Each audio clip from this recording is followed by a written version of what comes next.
गदाधरा श्रीवासादि गौरभक्तवृंद हरे कृष्णा कृष्ण कृष्ण देवीं सरस्वतीं व्यासं ततो जयमुदीरयेत् अष्टप्रायेष भद्रेषु नित्यं भागवत శ్రీమద్భాగవతం మొదటి స్కందంలోని 13వ అధ్యాయంలో చివరి పార్ట్ అయిన ధృతరాష్ట్రుడికి అంతిమ గమ్యం ఏమైంది అది తెలుసుకోవడానికి మనం ఇవాళ ఈ సబ్జెక్ట్ అర్థం చేసుకుందాం. శ్రీమద్భాగవతం 13వ స్కందం 13వ అధ్యాయంలోని 51వ వర్స్ నుంచి 60వ వర్స్ వరకు ఈ కాన్సెప్ట్ని మనకి ఎలాబరేట్ చేస్తున్నారు. ధృతరాష్ట్ర సహ భ్రాత్ర గాంధార్యా చ స్వభార్యయ దక్షిణేన హిమవత ఋషీనాం ఆశ్రమం గతః. ఈ నరేషన్ అంతా కూడా మనం కిందటి క్లాస్లో మనం అర్థం చేసుకున్నాం. ఇది నారదముని యుధిష్ఠిర్ మహారాజులకి ఎక్స్ప్లెయిన్ చేస్తున్నారు అన్నమాట. యుధిష్ఠిర్ మహారాజు ప్రతిరోజు ఆయన దినచర్య ఏంటంటే పొద్దున్నే యజ్ఞాలు యాగాలు దానాలు ధర్మాలు చేసిన తర్వాత ఇంటి పెద్దలైన గాంధారి ధృతరాష్ట్రుడికి వచ్చి నమస్కారాలు చేయడం ఒక ఆనవాయితీ. సో ఒకరోజు సడన్గా ఆయన వచ్చి వాళ్ళ రూమ్లో అంతఃపురంలోకి ఎంటర్ అయినప్పుడు అక్కడ చూస్తే అక్కడ ధృతరాష్ట్ర కనపడలేదు, గాంధారి కనపడలేదు, విదురా కూడా కనపడలేదు. సో సంజయుడు అక్కడ కూర్చొని బాధపడుతున్నాడు అనమాట. సంజయుని అడిగాడు అనమాట, ఎక్కడికి వెళ్ళారు మా పెద్దనాన్న పెద్దమ్మ బాబాయిలు ఎక్కడికి వెళ్ళారు అన్నట్టు ఆ విధంగా వాళ్ళని రిక్వెస్ట్ చేశాడు అనమాట. సో సంజయుడు అప్పుడు చెప్పడం మొదలుపెట్టాడు అనమాట, నేను చాలా శ్రద్ధగా భక్తిగా నేను సేవ చేసుకుంటూ వచ్చాను. బట్ గొప్ప వాళ్ళ యొక్క ఒక స్వభావం ఏంటంటే వాళ్ళు అయినన్న వాళ్ళకి మోసం చేస్తారు, నాకు చెప్పకుండా వాళ్ళు వెళ్ళిపోయారు. యుధిష్ఠిర్ మహారాజు అప్పుడు ఏమైనా భయపడ్డాడంటే వీళ్ళు ఏమన్నా బై ఛాన్స్ ఏమన్నా ఆత్మహత్య చేసుకున్నారా, ఎందుకంటే నేను వాళ్ళ 100 మంది కొడుకుల యొక్క మరణానికి కారణమైన మేమందరం కలిపి వాళ్ళు ఆ శోకంలో పుత్ర శోకంలో వాళ్ళు ఏమన్నా మా మీద కోపగించుకొని గంగలో ఏమన్నా మునిగిపోయి వాళ్ళు ప్రాణాన్ని వదిలేశారా అన్నట్టు బాధపడుతూ ఆలోచిస్తుంది ఏం జరుగుంటుంది అని చెప్పి అలా బాధపడుతూ ఉన్నప్పుడు అదే సమయానికి నారదమునుల వారు అక్కడికి వస్తారు. నారదమునుల వారు వచ్చి అక్కడ వీరికి ఆధ్యాత్మిక బోధన చేశారన్నమాట. యుధిష్ఠిర్ మహారాజు ఏ విధంగా జీవితం అనేది ఈ యొక్క తత్వం, జీవిత తత్వం యొక్క ఆత్మ యొక్క తత్వం, శరీరం యొక్క తత్వం, శరీరం యొక్క లక్షణం, భౌతిక ప్రపంచంలో ఎలాంటి జీవులు ఎలా వ్యవహరిస్తుంటారు, వీటన్నిటికీ ఎవరు కారణం, దైవేర కారణేన అంటే భగవంతుడి యొక్క కృప, భగవంతుడి యొక్క డెసిషన్ అనేది ప్రైమరీ కాజ్ అనమాట. భగవంతుడి యొక్క ఇచ్ఛ, దైవ నిర్ణయం అంటాం కదా. దైవ నిర్ణయం మానవ అంటే man proposes God disposes, actually God proposes man disposes. భగవంతుడు నిర్దేశిస్తాడు, మనం ఆ ఆదేశాలను పాటించాలన్నమాట. అలాగే భగవంతుడి యొక్క ఆదేశాల ప్రకారం అన్ని జరుగుతుంటాయి. ఇతను అనుకుంటాడు మరి వీళ్ళు గుడ్డివారు, మరి వీళ్ళకి భోజనం ఎలాగా అంటే భగవంతుడి యొక్క సృష్టిలో జీవస్వ జీవనం, ప్రతి ఒక్క జీవికి వాటి యొక్క ఆహారాన్ని అనేది ఆల్రెడీ భగవంతుడు నిర్దేశించాడు. ఇప్పుడు అడవుల్లో ఎన్నో జంతువులు ఉంటాయి, ఒక చిన్న చీమ పుట్టులో కొన్ని లక్షల చీమలు ఉన్నాయి, వాటన్నిటికీ ఆహారం దొరుకుతుంది. పక్షులు ఉన్నాయి, కొన్ని లక్షల పక్షులు ఉన్నాయి, వాటన్నిటికీ ఆహారం దొరుకుతుంది. సముద్రంలో కొన్ని లక్షల కోట్ల చేపలు ఉన్నాయి, వాటన్నిటికీ.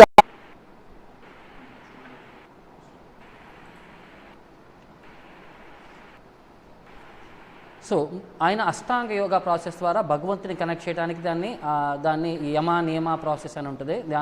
ఆసనాల ద్వారా ధారణ ధ్యాన సమాధి ద్వారా భగవంతుని కనెక్ట్ చేసే విధానాన్ని అష్టాంగ యోగం అని అంటారు అనమాట. తర్వాత నెక్స్ట్ భక్తి యోగం అనమాట. భక్తి ద్వారా భగవంతుడిని కనెక్ట్ అయ్యే విధానం అనమాట. ఇది భగవద్గీతలో మొత్తం కూడా భక్తి ఉత్తమమైనది అని చెప్పి అర్జునుడికి చాలా చోట్ల రిఫర్ చేస్తారు. ప్రతి ఒక్క చాప్టర్లో కూడా భక్తి యొక్క ప్రాముఖ్యతని భగవంతుడు ప్రదర్శిస్తూ వచ్చాడన్నమాట. చివరికి 6th చాప్టర్ అయిపోయిన తర్వాత అప్పటి వరకు కర్మయోగం గురించి మాట్లాడు, జ్ఞానయోగం గురించి మాట్లాడాడు, సాంఖ్యయోగ అష్టాంగ యోగ గురించి కూడా ఆయన మాట్లాడిన తర్వాత చివరికి ఆయన ఏం చెప్తున్నాడు అనమాట, తపస్విభ్యో అధికో యోగి జ్ఞానిభ్యోపి మతో అధిక కర్మిభ్యాశ్చాధికో యోగి తస్మాద్ యోగి భవార్జున. తపస్వి కంటే ఎక్కువగా అంటే అలాంటి యోగి అవు, నువ్వు తపస్వి కంటే అధికుడివి, ఒక జ్ఞాని కంటే అధికుడివి, ఒక కర్మి కంటే అధికుడివి, అలాంటి తపస్సుడివి కావు నువ్వు అని అన్నాడు. సో ఎవరయ్యా ఆ బెస్ట్ యోగి అని అంటే యోగినామపి సర్వేషాం మద్గతే నా అంతరాత్మన శ్రద్ధావాన్ భజితే యోమాం సమేయుక్త తమోమత. ఎవరైతే యోగులందరిలో కల్లా బెస్ట్ యోగి ఎవరయ్యా అంటే ఎవరు యోగినామపి సర్వేషాం మద్గతే నా అంతరాత్మన అంటే ప్రతినిత్యం ఎవరైతే భగవంతుడిని నిత్యంగా స్మరిస్తూ ఉంటారో వాళ్ళు యోగినామపి సర్వేషాం తతో మాం తత్వతో జ్ఞాత్వ విషతే తదనంతరం ఆ విధంగా పరిపూర్ణంగా నువ్వు అర్థం చేసుకోగలిగితే తర్వాత ఈ శరీరం వదిలిన తర్వాత నువ్వు ఆధ్యాత్మిక ప్రపంచానికి ఎంటర్ అవడానికి అర్హుడవుతావు అని చెప్పి ఆ విధంగా మనకి అక్కడ సర్టిఫై చేశారు. సో ఇవన్నీ కూడా మనకి భగవద్గీతలో ఈ కృష్ణుడి యొక్క తత్వం యొక్క విశిష్టతని మనకి అన్నీ ఎక్స్ప్లెయిన్ చేస్తున్నాయి అన్నమాట.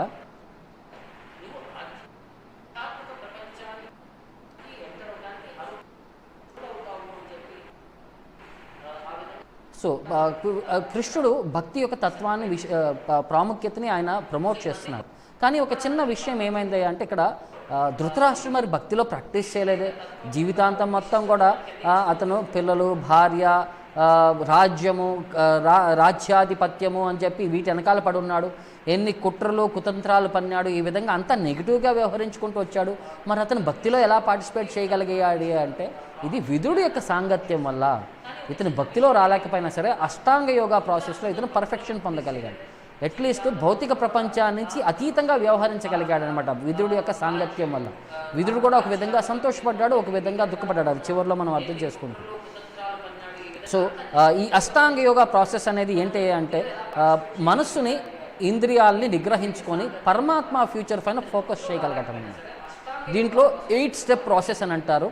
యమ, నియమ, ఆసన, ప్రాణాయామ, ప్రత్యాహార, ధారణ, ధ్యాన, సమాధి. ఇది 8 ఫోల్డ్ యోగా సిస్టమ్ అని అంటారు అనమాట. ఇంట్లో ఏంటంటే ధృతరాష్ట్రుడు లాంటి వాళ్ళు కూడా ఆ కాలంలో కలియుగం రాకముందు కాబట్టి ఇంకా ద్వాపరయుగంలో ఉన్నాం కాబట్టి వాళ్ళందరూ ప్రాక్టీస్ చేయడానికి వాళ్ళు అర్హత పొందగలిగారు అన్నమాట. ఎందుకంటే ఆ సమయంలో ఆ విధమైన జీవన శైలిలో వాళ్ళందరూ కూడా ఈజీగా భౌతిక ప్రపంచాన్ని నుంచి అంటే కొంచెం రియాక్ట్ అవ్వడానికి వాళ్ళు భౌతిక ప్రపంచాన్ని నుంచి ఫ్రీ అవ్వడానికి వాళ్ళు ప్రయత్నించారన్నమాట. దానికి తగ్గట్టుగా వాళ్ళు శరీరాన్ని అలమర్చుకొని దానికి తగ్గట్టుగా వాళ్ళు ఆహార, వ్యవహార, వస్త్ర శైలి అన్నింటినీ కూడా మార్చుకోగలిగారన్నమాట. ఎందుకంటే మనం నిగ్రహాన్ని పాటించాలంటే మన శరీరం సపోర్ట్ చేయాలి, దానికి మన ఆహార వ్యవహారాలు సపోర్ట్ చేయాలి, వేష భాషలు సపోర్ట్ చేయాలి. ఈ విధంగా ఏమంటే అది నిగ్రహాన్ని పెట్టుకోగలిగితే అప్పుడు మనం ఆధ్యాత్మికంగా ముందుకు వెళ్ళగలం. సో అందుకని చెప్పి వాళ్ళు అడవుల్లో నివసించేవారు. సత్వగుణం యొక్క ప్రతిరూపం అడవి. తర్వాత ఈ ఊర్లన్నీ కూడా రజోగుణం యొక్క ప్రతిరూపం అంటే. తమో గుణం యొక్క ప్రతిరూపం వచ్చేసరికి ఎక్కడైతే మందు తాగుతుంటారో ఈ వైన్ షాప్స్ లాంటివి, బ్రోతల్స్ ఏరియాస్ లాంటివి, ఇవన్నీ కూడా తమో గుణం యొక్క ప్రతిరూపం. మాంసం అమ్మే, జంతువుల్ని చంపే ప్లేసెస్, దీనికి కబేళాలు అంటారు. ఇవన్నీ కూడా తమో గుణం యొక్క ప్రాముఖ్యత ఉండే ప్లేసెస్ అన్నమాట. సో అందుకని చెప్పి వీళ్ళు సత్వగుణం పెంపొందించుకోవడానికి వీళ్ళు అడవులకు వెళ్ళేవాళ్ళు. అడవులకు వెళ్ళినప్పుడు ఈ రాజదుస్తులతో వెళ్ళేవాళ్ళ కాదు. సో అడవుల్లో ఏంటంటే ఒక జింక చర్మం ధరించి, తర్వాత ఒక అంటే చెట్ల నుంచి వచ్చే నారతో బట్టలు వేసుకునేవారన్నమాట. ఇక శరీరానికి యొక్క మెయింటెనెన్స్ కూడా కంప్లీట్గా వదిలేశారనమాట. శరీరానికి మెయింటెనెన్స్ ఇక పట్టించుకునేవారు కాదనమాట. అంటే తలలో అంతా హెయిర్ అంతా కూడా జటలు కట్టిపోయేదనమాట. జట తర్వాత ప్రతినిత్యం ఇక నీళ్ళలో స్నానం చేసేవారన్నమాట.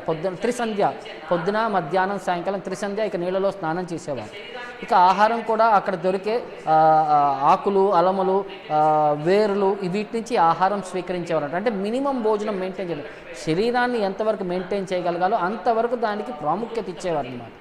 తర్వాత రెగ్యులేటెడ్ విధంగా వాళ్ళు నిత్య యాక్టివిటీస్ అనేవి వాళ్ళు నియమించుకొని వాటిని ఆచరణ చేసేవారన్నమాట. సో వీటన్నిటికీ తోడుగా వాళ్ళు బ్రహ్మచర్యం కఠినంగా పాటించాల్సి వచ్చింది. ఆధ్యాత్మికంగా మనం ముందుకు వెళ్ళాలంటే ఫస్ట్ బేసిక్ కన్సెప్షన్ వచ్చేసరికి వాళ్ళు బ్రహ్మచర్యం పర్ఫెక్ట్గా ఫాలో అవ్వాలన్నమాట. సో ఇవన్నీ కూడా డీటెయిల్స్ అన్ని కూడా మనకి ఇక ఎక్స్ప్లెయిన్ చేస్తారనమాట. అష్టాంగ యోగా యొక్క ప్రాసెస్ గురించి మనకి ఎక్స్ప్లెయిన్ చేస్తూ మనస్సుని నిగ్రహించుకునే ఈ మార్గం అనమాట. ఈ అష్టాంగ యోగా ద్వారా ఈ releasing oneself from all engagements by the regulative process of meditation, concentration, sitting postures, blocking the movements of internal circulation of air అని చెప్పి దీనికి డెఫినేషన్ మనకు చెప్తున్నారు అన్నమాట. అంటే ఈ ప్రాసెస్లో ఏంటంటే మనసుని నిగ్రహించుకోవడానికి మనం తీసుకునే అంటే ఈ గాలి శ్వాస నిశ్వాసాల ద్వారా శరీరంలో ఉండే అన్ని అవయవాల్ని మనం నిగ్రహణ పెట్టుకోవడానికి మెడిటేషన్ చేయడం ద్వారా, కాన్సన్ట్రేషన్ ఫోకస్ చేయడం ద్వారా, కూర్చునే ఆసనాలు వేయటం ద్వారా, గాలి యొక్క మూమెంట్స్, వీటన్నిటి యొక్క ప్రాసెస్ ద్వారా దీన్ని అష్టాంగ యోగా ప్రాసెస్ అని అంటారన్నమాట. ఇది ఒక మెటీరియలిస్టిక్ ఆర్ట్ అండి, ఇదేమి టెక్నికల్ ఆర్ట్ కాదు. ఇది భౌతికంగా కూడా చాలామంది పర్ఫెక్షన్ పొందగలిగిన వాళ్ళు ఉంటారు. ఆధ్యాత్మికత యొక్క పర్ఫెక్షన్ ఏంటంటే పరమాత్మను దర్శనం చేసుకున్న తర్వాత వాళ్ళు భక్తియుక్త సేవ ఫర్దర్ కంటిన్యూ చేయగలిగితే అది వీళ్ళు ఇది స్పిరిచువల్ ఆర్ట్ అవుతుంది. లేకపోతే మెటీరియల్ బాడీని పర్ఫెక్ట్ చేసుకోవడానికి కూడా, అంటే ప్రస్తుతానికి మార్కెట్లో ఉండే అష్టాంగ యోగా ఏదైనా సరే అది భగవంతుడిని వదిలేసిన, భగవంతుడు లేకుండా మనం ప్రాక్టీస్ చేసే పార్ట్ అనమాట. సో అందుకని చెప్పి దీన్ని మెటీరియలిస్టిక్ ఆర్ట్ అన్నట్టు కూడా దానికి చెప్తున్నారనమాట. దీంట్లో ఏంటంటే ఈ మనం తీసుకునే శ్వాసను కంట్రోల్ చేసుకుంటూ అది మన కడుపు నుంచి బొడ్డు వరకు, బొడ్డు నుంచి హృదయం వరకు, హృదయం నుంచి మన కాలర్ బోన్ వరకు, అక్కడి నుంచి మన నుదిటి పక్కన ఉండే ఈ కనురెప్పల మధ్యలో ఉండే ఇక్కడి నుంచి దీనికి షట్ చక్ర అని అంటారనమాట. శరీరంలో ఈ చక్రాలు అనేవి ఉంటాయి అన్నమాట.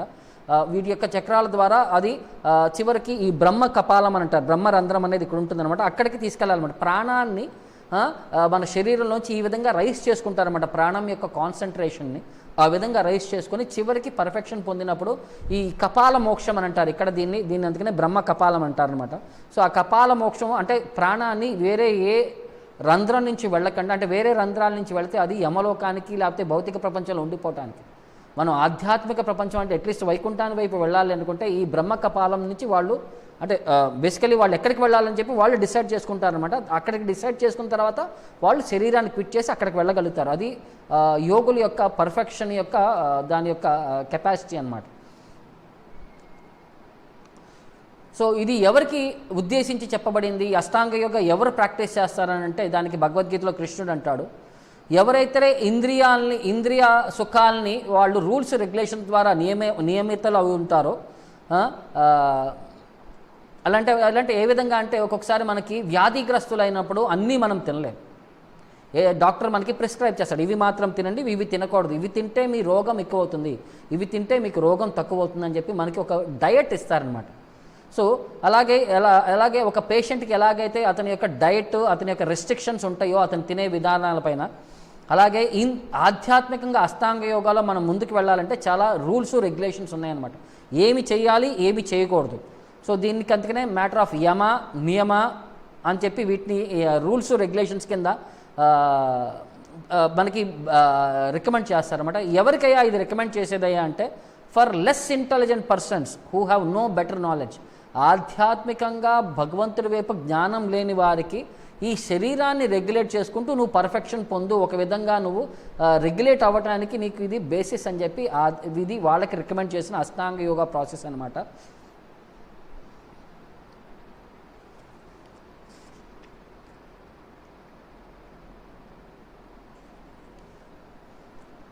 సో ఫర్దర్ అక్కడ ఏం చేశాడు ఆయన? అష్టాంగ యోగ ప్రాక్టీస్ అంటే ఏం చేశాడంటే దాని గురించి చెప్తున్నాను అనమాట. జితాసనో జితశ్వాస ప్రత్యాహృత సదింద్రియ హరిభావనయా ధ్వస్త రజ సత్వతమో మలాహ.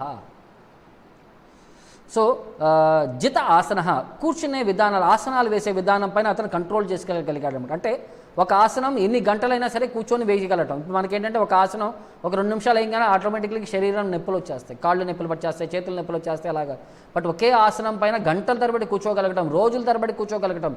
జిత ఆసన జితశ్వాస, శ్వాస తీసుకునే ప్రాసెస్లో అతను కంప్లీట్ రెగ్యులేట్ చేసుకోగలిగాడు అనమాట. అంటే ఎంతసేపు అంటే నీళ్ళలో మనం మునిగినప్పుడు మనం శ్వాస ఎంతసేపు తీసుకోకుండా ఉంటామని చెప్పి కొంతమంది ప్రయత్నిస్తుంటారు, శ్వాస లేకుండా నీళ్ళ లోపల ఉన్నప్పుడు. ఇలాగే ఇక్కడ కూడా ప్రాణాయామ అని చెప్పి ముక్కుల్లో గట్టిగా గాలి పీల్చుకొని మనం కంట్రోల్ చేసుకుంటూ ఉంటాం అనమాట.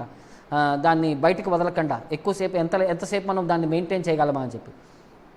తర్వాత ప్రత్యాహృత సదింద్రియాహ, ఇంద్రియాలన్నింటినీ నిగ్రహం చేసుకోగలిగి ఏ విధంగా హరిభావనయ, భగవంతుడి యొక్క కంప్లీట్ ఎంగేజ్మెంట్లో ఇంద్రియాలన్నింటినీ భగవంతుడి యొక్క సేవ కోసం ఆలోచిస్తూ హరిభావనయ ధ్వస్త కంప్లీట్గా డిస్ట్రాయ్ చేసేది ఏంటయ్యా అంటే రజసత్వ తమోమలాహ. ఈ త్రిగుణాలైన రజగుణం, సత్వగుణం, తమోగుణం యొక్క ప్రభావాలన్నిటి నుంచి అమలాహ, వాటి యొక్క సిన్ఫుల్ నేచర్ యొక్క ప్రభావం నుంచి ధ్వస్తవ అంటే కంప్లీట్లీ కట్ ఆఫ్ అనమాట. ఆ విధంగా వాళ్ళు వ్యవహరించేవారన్నమాట.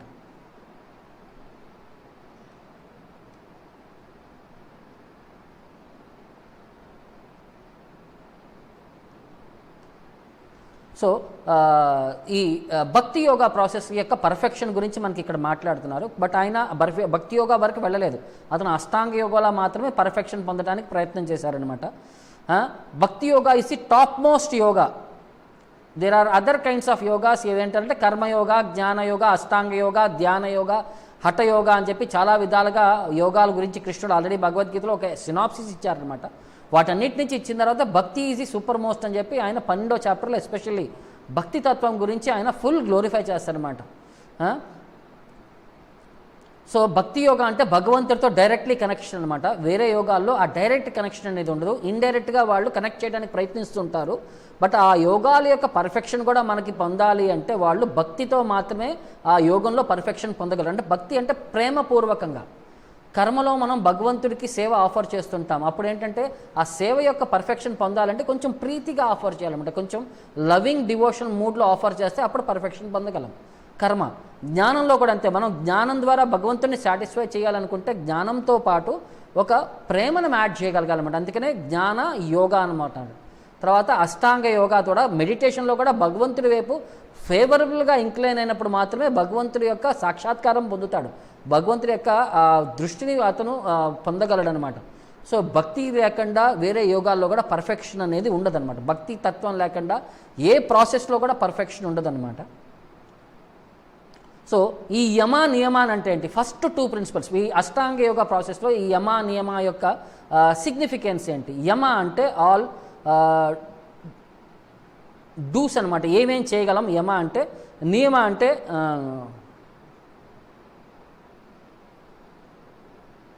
సో యమ అంటే ఆల్ రెగ్యులేషన్స్ అనమాట. మనం ఆధ్యాత్మికంగా ముందుకు వెళ్ళాలంటే ఏమేమి చేయకూడదు. నియమ అంటే all the rules and regulations, ఏమేమి ఫాలో అవ్వాలి. నియమ అంటే రోడ్ల పైన వెళ్ళేటప్పుడు ఈ నియమంగా వెళ్ళండి అంటే రూల్స్ రెగ్యులేషన్స్ అనమాట నియమ అంటే. యమ అంటే నియమ అంటే రూల్స్, యమ అంటే రెగ్యులేషన్స్ అనమాట. సో ఇది యోగాలైనా కాదు, జీవితంలో కూడా మనం ఏదైనా సక్సెస్ పొందాలి అనుకుంటే ఒక కాలేజీలో చేరతాం, మీరు ఏమి చేయొచ్చు మీరు ఏమి చేయకూడదు అని చెప్పి కాలేజీలో మనకు చెప్తారు. ఒక ఆఫీస్లో కూడా మనకి ప్రెమిసెస్లో ఏం చేయాలి ఏం చేయకూడదు అని చెప్పి అక్కడ కూడా ఎక్స్ప్లెయిన్ చేస్తూ ఉంటారు.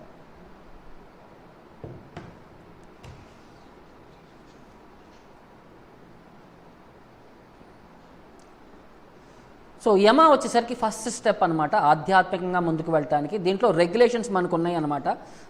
అవాయిడింగ్ థింగ్స్, అది మనకి గమ్యానికి చేరటానికి వెళ్ళే ప్రాసెస్లో మనకి అడ్డంకులు ఉండే వాటన్నిటిని మనం వ్యతిరేకించగలగాలన్నమాట, వాటిని వదిలేయగలగాలన్నమాట.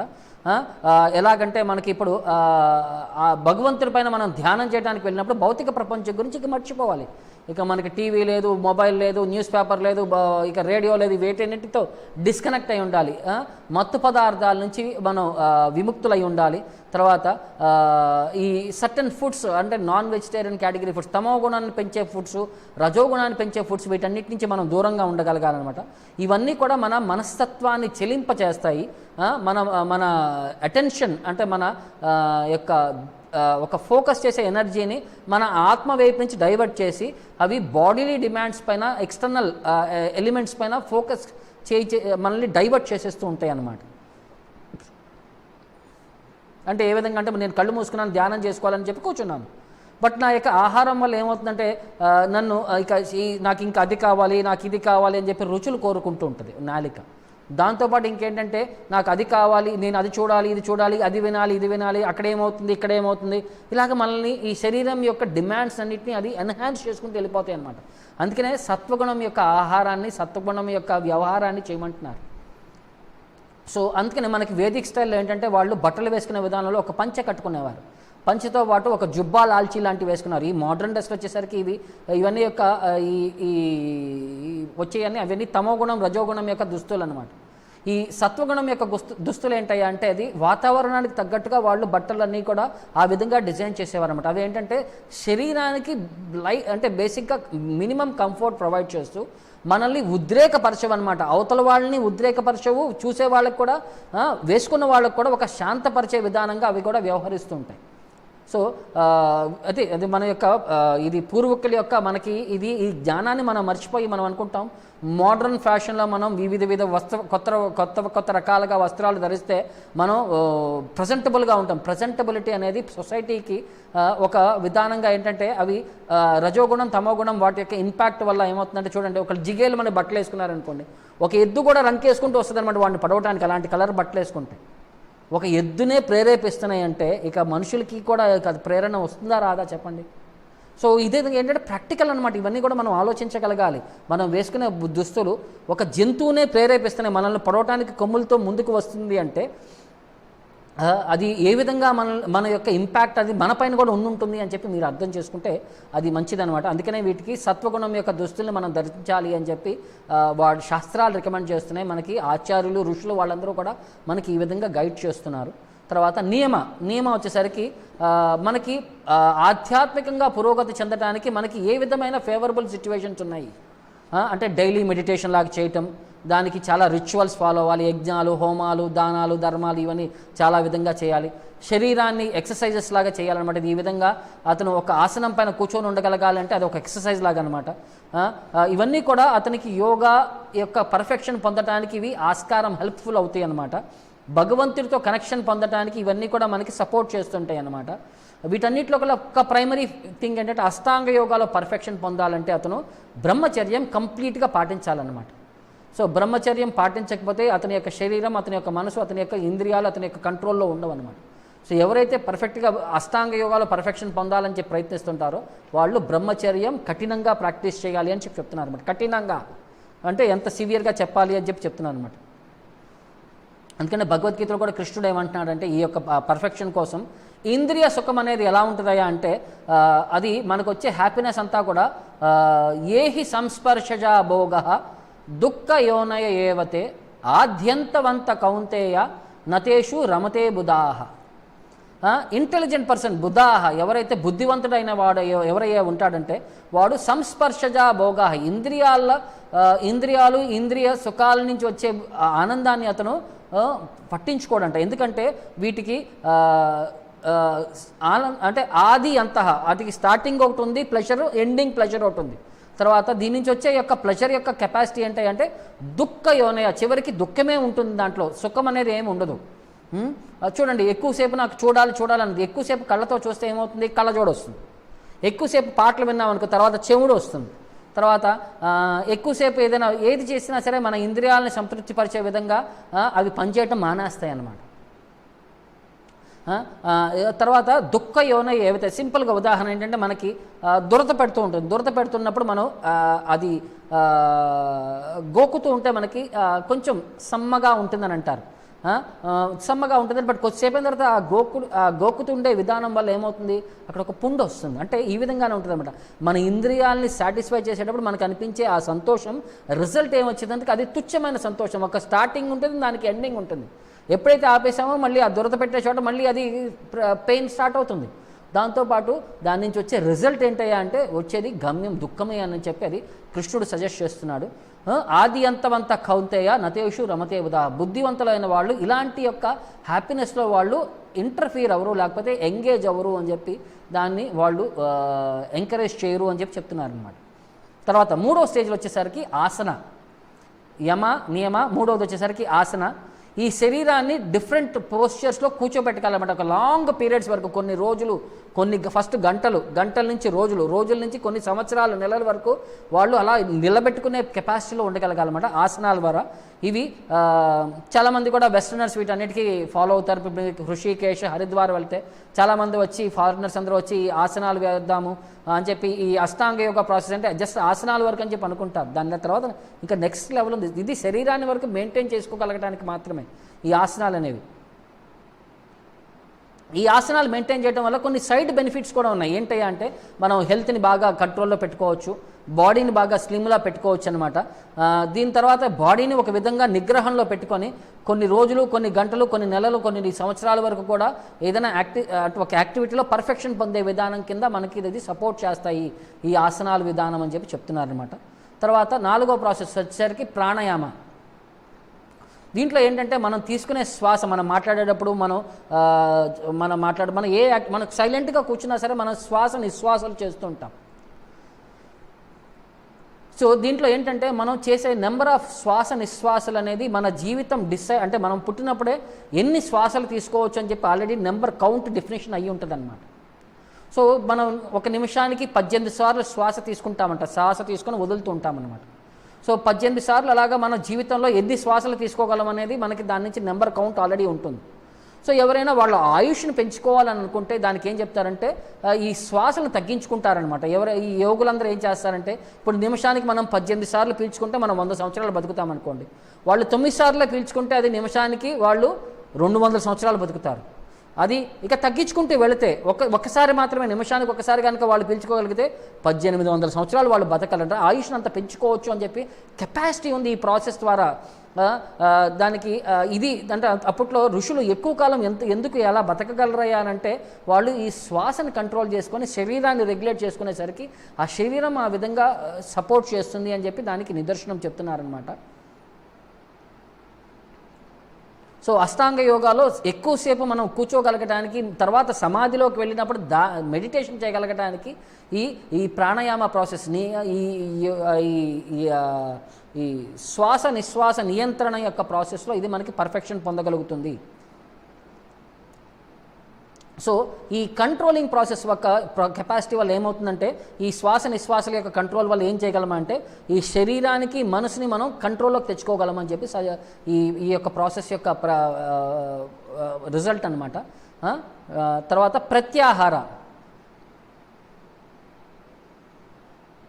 ఇందులో ఏంటంటే ఆహార అంటే ఈ ఇంద్రియాలకి బాహ్యంగా ఉండే ఇక అట్రాక్షన్స్ అన్నిటినీ కంప్లీట్గా డిస్కనెక్ట్ చేస్తున్నారనమాట. This is the stage where the senses are withdrawn from all external engagements అని అంటున్నారు అన్నమాట. దీని యొక్క కరెక్ట్ డెఫినేషన్ అంటే బాహ్యంగా ఈ ఇంద్రియాలు వాటి యొక్క ఎంగేజ్మెంట్ నుంచి ప్రయత్నం చేసే విధానాన్ని కంప్లీట్గా డిస్కనెక్ట్ చేయటం అన్నమాట. సో ఇది ఎక్స్టర్నల్ ప్లేన్ నుంచి సైకిక్ ప్లేన్ నుంచి ఫిజికల్ ప్లేన్ నుంచి ఇది సైకిక్ ప్లేన్, ఇక శరీరంలోపు మాత్రమే దాన్ని ఫోకస్ చేసే విధానంగా దీన్ని ప్రత్యాహార అని అంటారనమాట.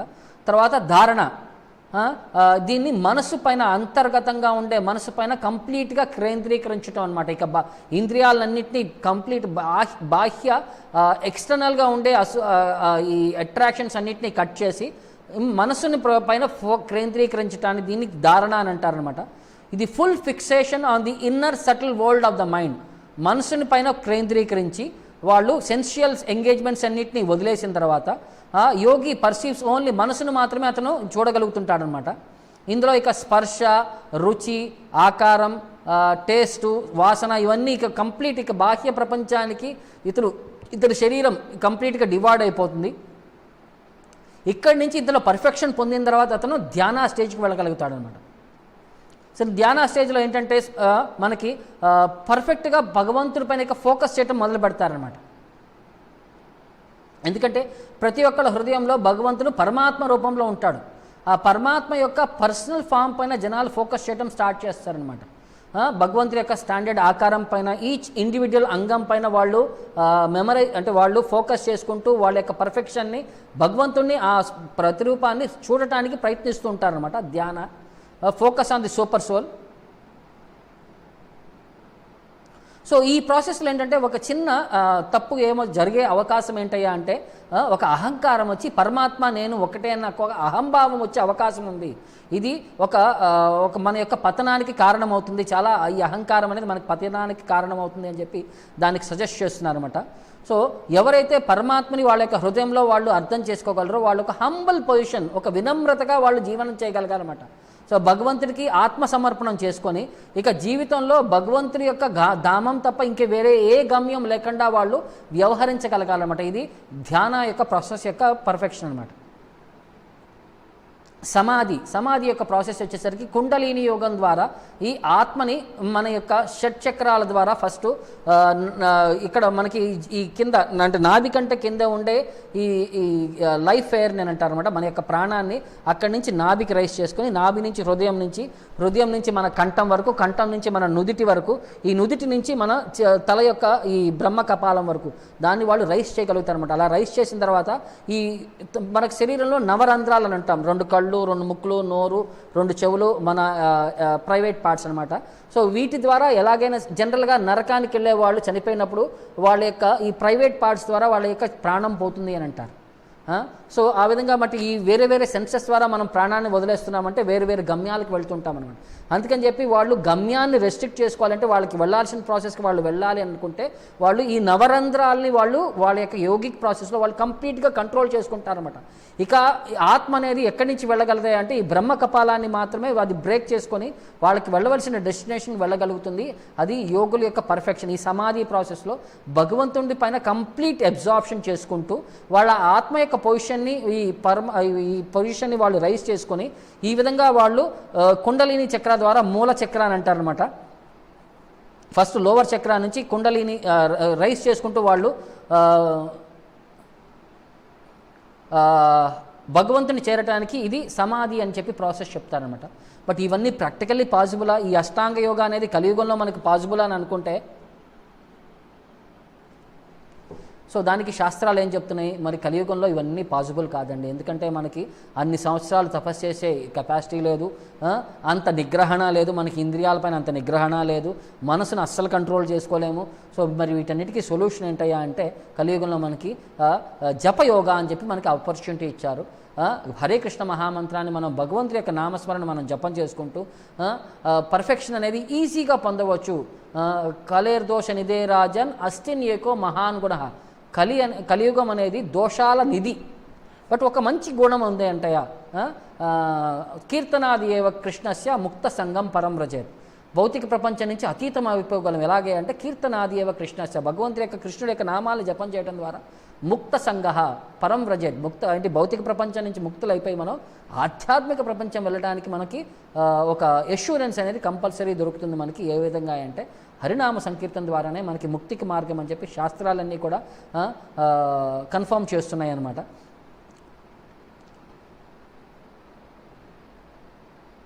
సో ధృతరాష్ట్రుడు మరి ఇప్పుడు పర్ఫెక్షన్ ఎలా పొందగలిగాడు, ఏం పొందగలిగాడు అని చెప్తూ, విజ్ఞాన ఆత్మని సంయోజ్య క్షేత్రజ్ఞే ప్రవిలాప్యతం బ్రహ్మణి ఆత్మానమాధారే ఘటాంబరం ఇవాంబరే. అతను ఈ శరీరం యొక్క ప్యూర్ ఐడెంటిటీ, ప్రతి ఒక్క ఈ శరీరంలో మనకి పంచభూతాలు ఉన్నాయి, మనసు, బుద్ధి, అహంకారం అని చెప్పి ఇలా 16 ఎలిమెంట్స్ ఉన్నాయి. 24 ఎలిమెంట్స్ అని అంటాం.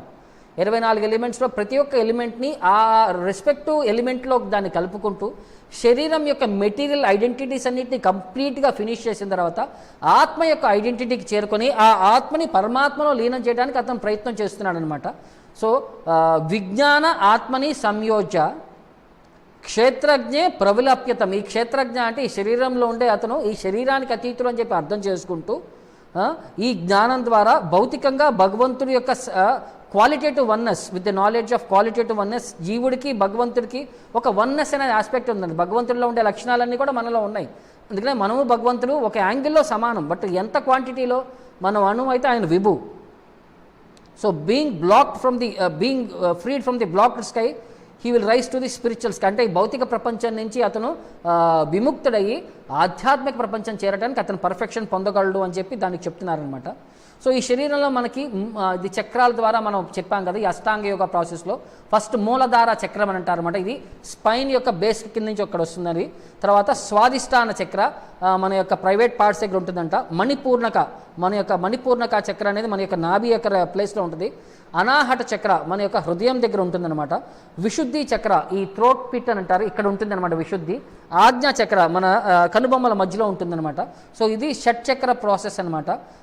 ఇది దీని తర్వాత ఈచ్ ఎలిమెంట్ ఒక్కొక్క ఎలిమెంట్ని అది కంట్రోల్ చేసుకుంటూ వస్తుంది అనమాట. మూలధార చక్రాలో అది ఎర్త్తో కనెక్ట్ అయి ఉంటుంది. స్వాదిష్టాన చక్రాలో అది వాటర్తో కనెక్ట్ అయి ఉంటుంది. మణిపూర్ణిక చక్రాలో అది ఫైర్తో కనెక్ట్ అయి ఉంటుంది. అనాహట చక్రాలో ఇది ఎయిర్తో కనెక్ట్ అయి ఉంటుంది. తర్వాత విశుద్ధి చక్రాలు ఇది ఈథర్తో కనెక్ట్ అయి ఉంది. ఇది ఆజ్ఞ చక్రం వచ్చేసరికి ఇది త్రిగుణాలకి అతీతమైన మహత్తుతో కనెక్ట్ అయి ఉంది అని చెప్తున్నారు అనమాట.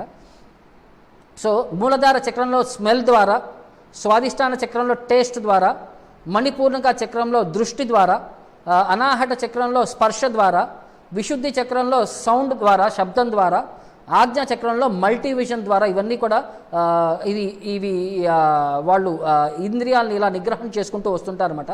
ఒక్కొక్క సెన్సెస్ రైజ్ చేసే కొద్దీ ఒక్కొక్క ఇంద్రియాన్ని వాళ్ళు నిగ్రహించుకుంటూ వస్తుంటారనమాట.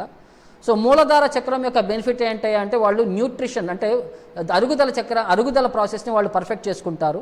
స్వాదిష్టాన చక్రం ద్వారా వాళ్ళు రీప్రొడక్షన్ సంతాన ఉత్పత్తికి వాళ్ళు పర్ఫెక్షన్ పొందుతారంట. మణిపూరక ద్వారా వాళ్ళు దృష్టిని అహంకారాన్ని కంట్రోల్ చేసుకుంటారు.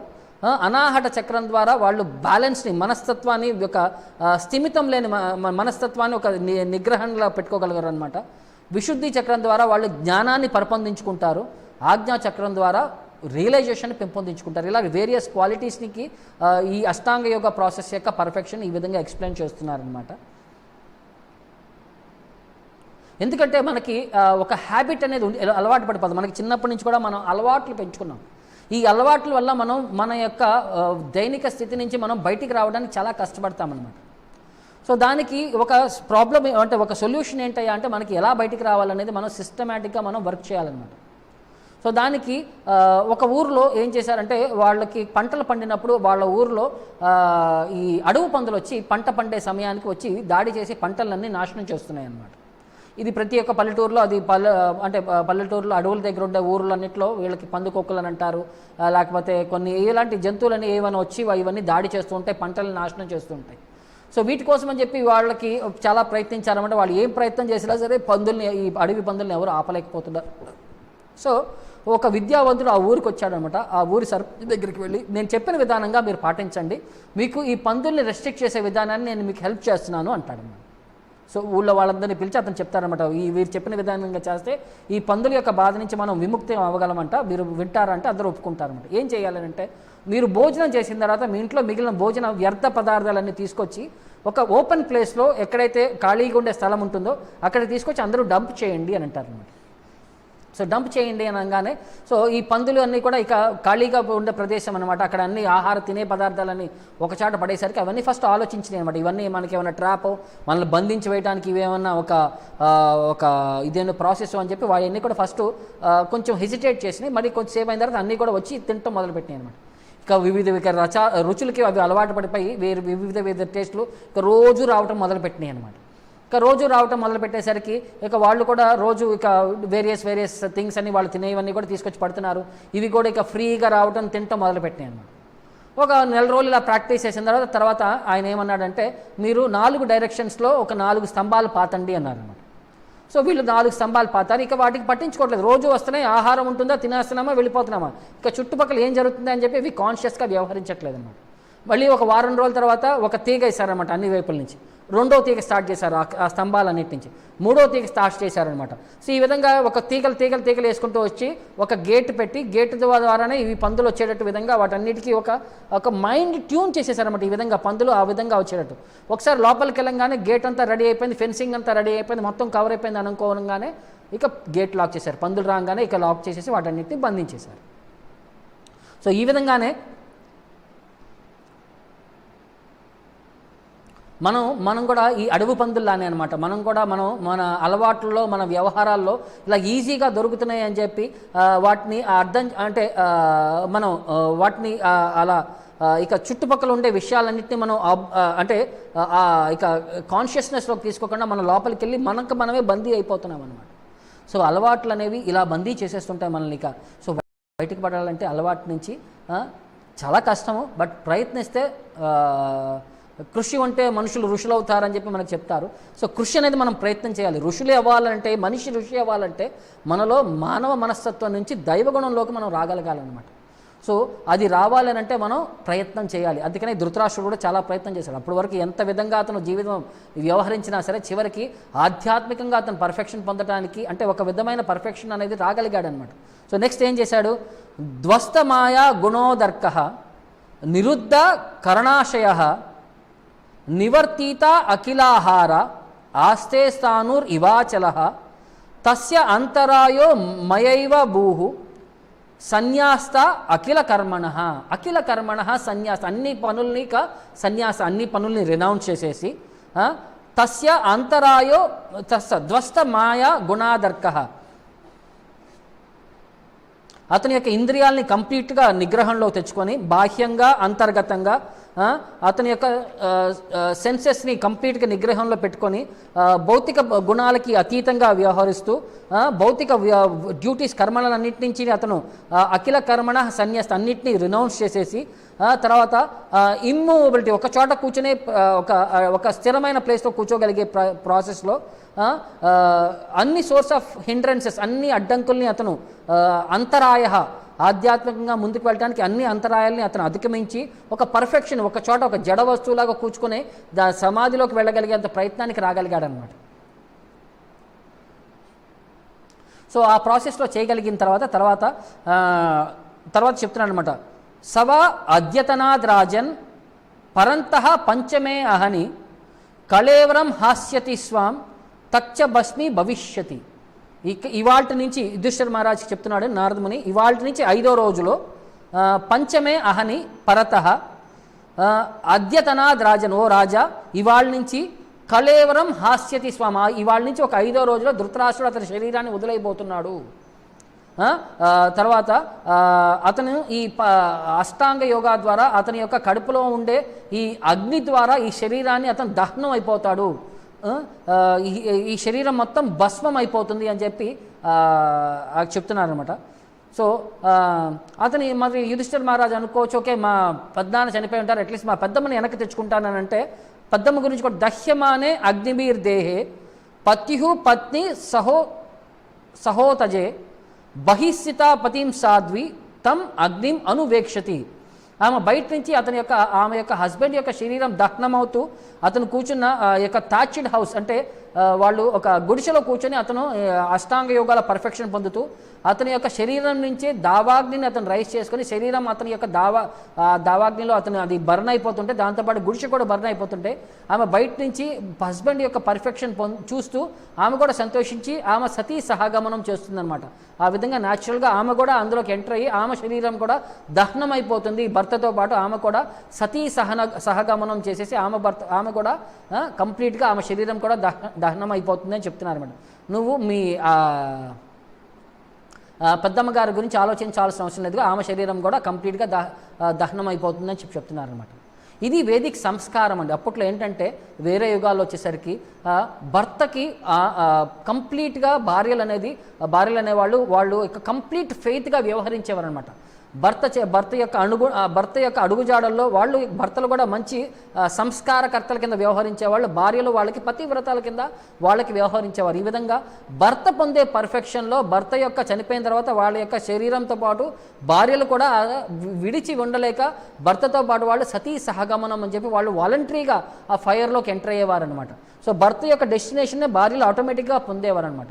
దానికి మనకి పాండురాజు చనిపోయినప్పుడు మాద్రి కుంతి ఇద్దరూ మేము చనిపోదాం అనుకుంటే అప్పుడు చిన్నపిల్లలు ఉన్నారనమాట. సో చిన్నపిల్లలు ఉన్నారు, మీరిద్దరు చనిపోతే వాళ్ళని ఎవరు చూసుకుంటారని చెప్పి సో వాళ్ళలో నేను వెళ్తాను నువ్వు చూసుకో, నేను వెళ్తాను నువ్వు చూసుకోనంటే మాద్రి రిక్వెస్ట్ చేస్తుందనమాట, నువ్వే చూసుకో, నువ్వే క్యాపబుల్ దానివి, నేను చూడలేను అని చెప్పి చెప్తుందనమాట. వ్యాసదేవుడు కూడా రిక్వెస్ట్ చేసినందుకు పరంగా కుంతీదేవి ఆగిపోతుంది, మాద్రి పాండుతో పాటు ఆమె శరీరాన్ని క్విట్ చేసి వెళ్ళిపోతుంది అనమాట.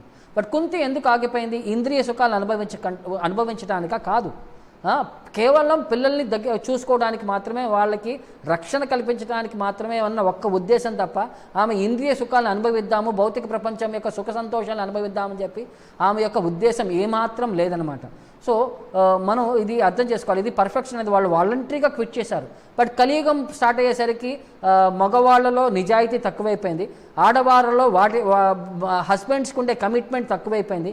ఈ విధంగా ఒక పర్టికులర్ పాయింట్లో ఏమైందంటే ఇక వాలంటరీ అనేది మర్చిపోయి ఇక ఫోర్స్ఫుల్గా ఆడవారిని తోయటం మొదలుపెట్టారన్నమాట. ఈ ప్రాసెస్లో అంటే కొన్ని 400-500 సంవత్సరాల, ఒక 300-200 సంవత్సరాల క్రితం వరకు అది జరిగాయి అనమాట. తర్వాత ఇక వాలంటరీగా దాన్ని స్టాప్ చేయాల్సి వచ్చింది ఈ ప్రాసెస్ని. ఎందుకంటే న్యాచురల్గా వాళ్ళలో ఆ మనస్తత్వం లేకపోయేసరికి, ఇక వాలంటరీగా అనే భావన లేకపోయేసరికి, ఫోర్స్ఫుల్ అయిపోయేసరికి దాన్ని ఇక సంఘ వ్యతిరేక చర్య కింద దాన్ని ఆపేశారనమాట. సో వీటన్నిటిలో ఒక హోల్ పాయింట్ ఏంటయ్యా అంటే శ్రద్ధ యొక్క ప్రాసెస్ యొక్క పర్ఫెక్షన్ అనమాట. సో శ్రద్ధ అనేది ఎలా మనకి వ్యవహరిస్తుంది, ఫెయిత్ అనేది ఈ ప్రాసెస్లో మనకి ఎలా హెల్ప్ఫుల్ అవుతుంది అని అనుకుంటే, సో దీనికి మనకి ఆచార్యులు ఒక స్టోరీ చెప్తారు. ఏంటయ్యా అంటే ఒకరోజు అక్కడ ఒక ఊరిలో ఒక మన సౌత్ ఇండియాలోనే ఒక ఊరిలో భాగవత ప్రవచనం జరుగుతుంటుంది అనమాట. సో అక్కడ ఒక పూజారి భగవంతుడి గురించి వర్ణన ఎక్స్ప్లెయిన్ చేస్తూ శ్రీమద్ భాగవత దశమస్కందంలోని కృష్ణుడు గురించి వర్ణన ఎక్స్ప్లెయిన్ చేస్తూ, కృష్ణుడు యశోదామాత ప్రతిరోజు ఈ విధంగా అలంకరిస్తుంది, ఆయనకి వివిధ విధమైన ఆయనకి ఆభరణాలు ధరిస్తుంది, ఆ తర్వాత ఆయన అంతా డెకరేట్ చేసిన తర్వాత ఆయనకి ఆవులు తోలుకోవడానికి ఆయన బృందావనంలో ఉండే అడవులకు వెళ్తారు అని చెప్పి ఇలా ఎక్స్ప్లెయిన్ చేస్తుంది అనమాట. సో ఒకరోజు భాగవత ప్రవచనానికి ఒక దొంగ వచ్చి కూర్చుంటాడు అనమాట.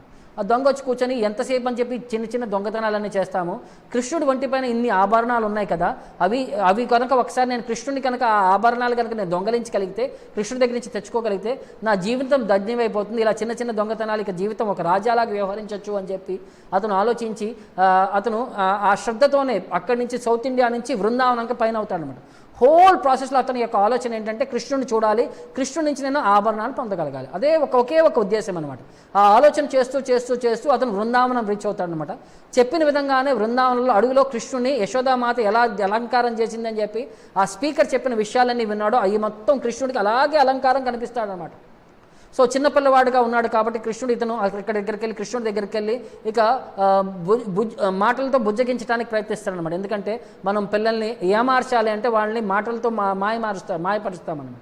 సో మాటలతో అతను ఏమార్చడానికి చాలా ప్రయత్నిస్తాడనమాట. తర్వాత అంతా మార్చిన తర్వాత నువ్వు బాగున్నావు, మంచి పనులు చేస్తున్నావు, అది చేస్తున్నావు అని చెప్పిన తర్వాత చివరికి అతని యొక్క ఉద్దేశాన్ని ఎక్స్ప్రెస్ చేస్తూ నాకు నీ ఒంటిపైన ఉన్న కొన్ని నగలిస్తావా అని చెప్పి అడుగుతాడనమాట. దానికి కృష్ణుడు అంటాడు, అమ్మో లేదు, మా అమ్మ తిడుతుంది, మా అమ్మ కొడుతుంది, మా అమ్మ పర్మిషన్ ఇవ్వదు, అది ఇది అని చెప్పి కృష్ణుడు ఇతను అడగటం, అతను నో అంటాం, ఈ విధంగా అతను కృష్ణుడి యొక్క మాట్లాడటంతో కృష్ణుడి యొక్క సాంగత్యంలో అతను ప్యూరిఫై అవుతూ వచ్చాడనమాట. చివరికి అతను కంప్లీట్గా కృష్ణుడి యొక్క సాంగత్యంలో ప్యూరిఫై అయ్యాడనగానే కృష్ణుడు అన్నాడు మొత్తం తీసుకో అని చెప్పి మొత్తం ఆభరణాలు ఇచ్చేస్తాడనమాట. ఇతను భక్తుడు అయిపోయాడని చెప్పి కృష్ణుడికి అర్థంగానే కృష్ణుడి యొక్క సాంగత్యంలో కృష్ణుడు మొత్తం ఆభరణాలు ఇచ్చేసి అతనికి ఇక అక్కడి నుంచి మాయమైపోతాడు. సో ఈ ఆభరణాలు దొరికేసరికి ఇతను కూడా చాలా సంతోషించి ఆ పూజారికి ధన్యవాదాలు చెప్దామని చెప్పి పూజారి దగ్గరికి వస్తాడనమాట. పూజారి దగ్గరికి వచ్చి అతనికి ధన్యవాదాలు చెప్తాను, మీరు చెప్పిన విధంగానే నేను బృందావనం వెళ్ళానండి, యశోదామాత చెప్పిన విధంగానే ఆ ఆభరణాలన్నీ చూశాను, నేను కృష్ణుని అక్కడ దర్శనం చేసుకోగలిగాను, ఇవి ఆభరణాలు అని చెప్పి అతనికి చూపిస్తే అతను నమ్మడు అనమాట. అతను నమ్మకుండా అతను ఏమంటాడంటే కలియుగంలో కృష్ణుడు ఎలా ఉంటాడు, కృష్ణుడు ఎలా చూడగలవు నువ్వు అని చెప్పి ఇలా మాట్లాడుతుంటాడు అనమాట. అయితే రండి నేను అక్కడ తీసుకెళ్ళండి, నేను చూపిస్తానంటే అప్పుడు మళ్ళీ భక్తుడిగా మారిన ఆ దొంగ మళ్ళీ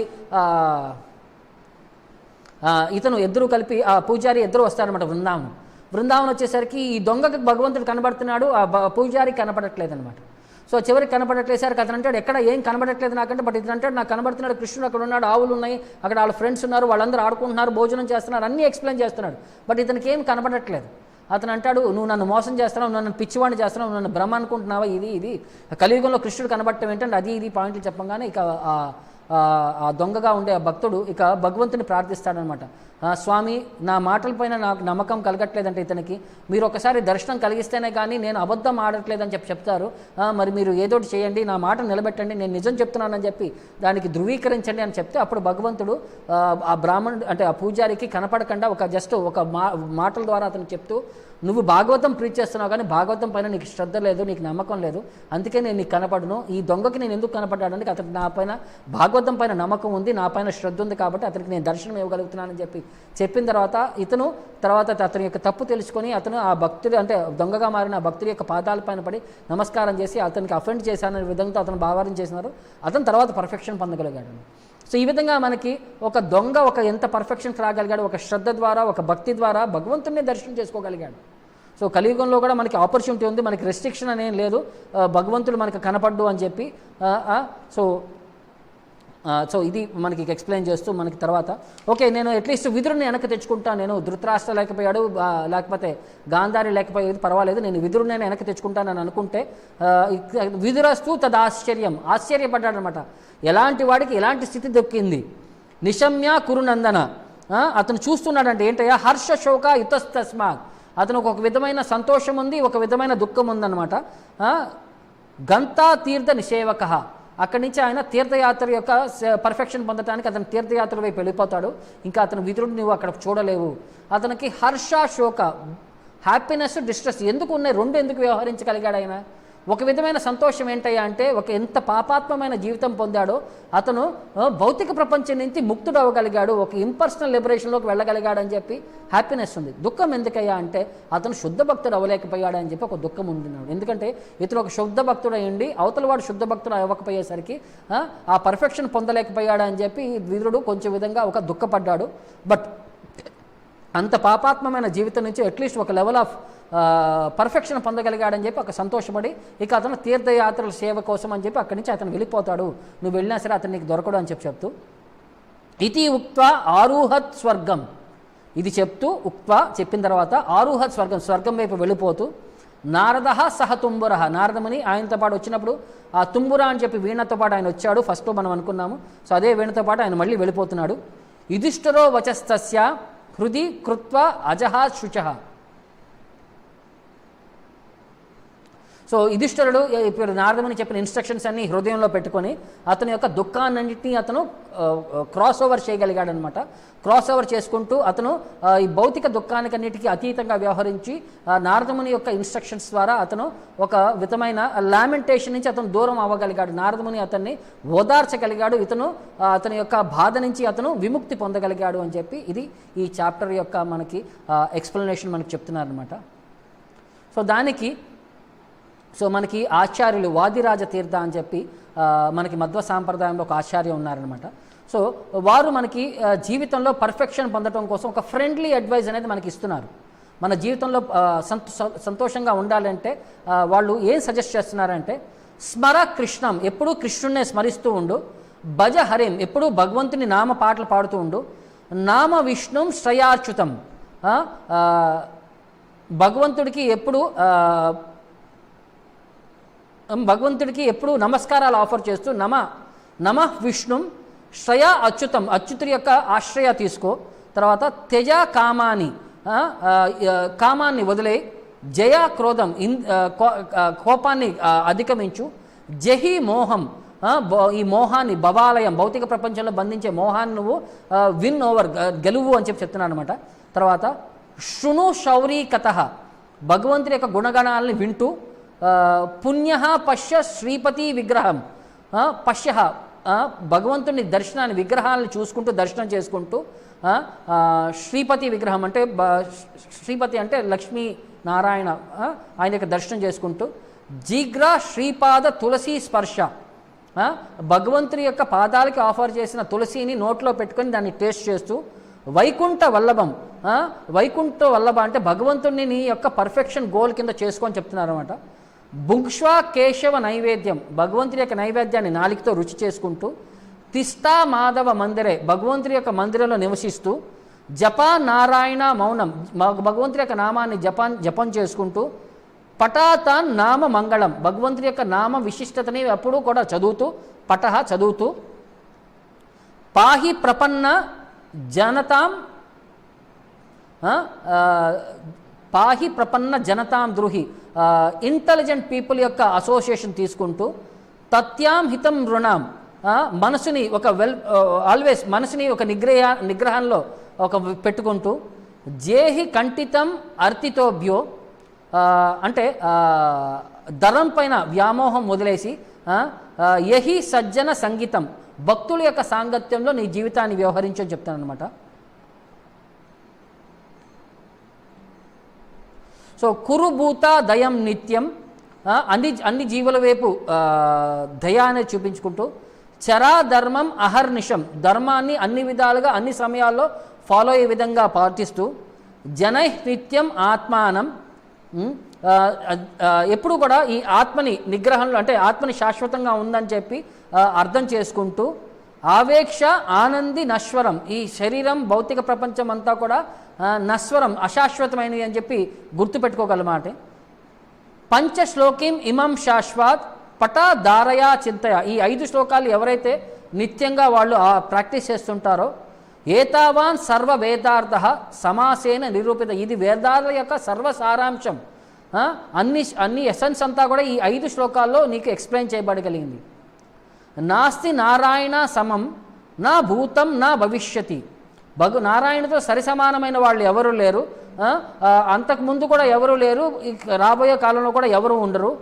ఏతేన సత్యవాక్యేన సర్వార్థాన్ సాధయామి అహం. ఈ విధంగా అన్ని విషయాల్లో అన్ని సందర్భాల్లో నారాయణ యొక్క షెల్టర్ తీసుకొని మన జీవితంలో పర్ఫెక్షన్ పొందగలము అని చెప్పి ఈ విధంగా ఆయన మనకి ఒక హితోపదేశాన్ని అంటే ఒక ఫ్రెండ్లీ అడ్వైస్ని మనకి సజెస్ట్ చేస్తున్నారన్నమాట. సో భగవంతుడికి మనం కంప్లీట్గా సరెండర్ అవ్వాలి, భగవంతుడికి ఈ విధంగా మనం ప్రాక్టీస్ చేస్తూ ఉంటే మన పర్ఫెక్షన్ అనేది ఈజీగా పొందగలం అని చెప్పి ఈ విధంగా మనకి సజెస్ట్ చేస్తున్నారు. సో ఇది ఇవాళకి మనకి ఈ శ్రీమద్ భాగవతం యొక్క ఈ చాప్టర్ యొక్క ఎసెన్స్ అనమాట. సో ప్రతిరోజు రిక్వెస్ట్ చేసినట్టు అందరికీ కూడా ఈ హరే కృష్ణ మహామంత్రాన్ని మనం నిత్యంగా జపం చేస్తూ భగవంతుడి యొక్క నామాన్ని మనం నిత్యంగా ఒక శ్రద్ధతో భక్తితో మనం పారాయణం చేసుకుంటూ మనం ప్రాక్టీస్ చేసుకుంటే పర్ఫెక్షన్ అనేది ఈజీగా పొందగలం, భగవంతుడి యొక్క నామాన్ని మనం వెరీ ఈజీగా రీచ్ అవ్వగలం అని చెప్పి మనకి ప్రభుపాదుల వారికి మనకి అష్యూరెన్స్ ఇస్తున్నారు. So just practise the principles, chant Hare Krishna, follow 4 regulative principles అని అంటారు. ఈ విధంగా మనం శాస్త్రాల యొక్క సాంగత్యంలో శుద్ధ భక్తుల యొక్క గైడెన్స్తో భగవంతుడి యొక్క నామజపం ద్వారా భగవంతుడి యొక్క ధామానికి వెళ్ళడానికి మనకి అర్హులు అవుతామని చెప్పి చెప్తున్నారనమాట. So thank you very much. Hare Krishna. Srimad Bhagavatam కీ జై. శ్రీల ప్రభుపాద్ కీ జై.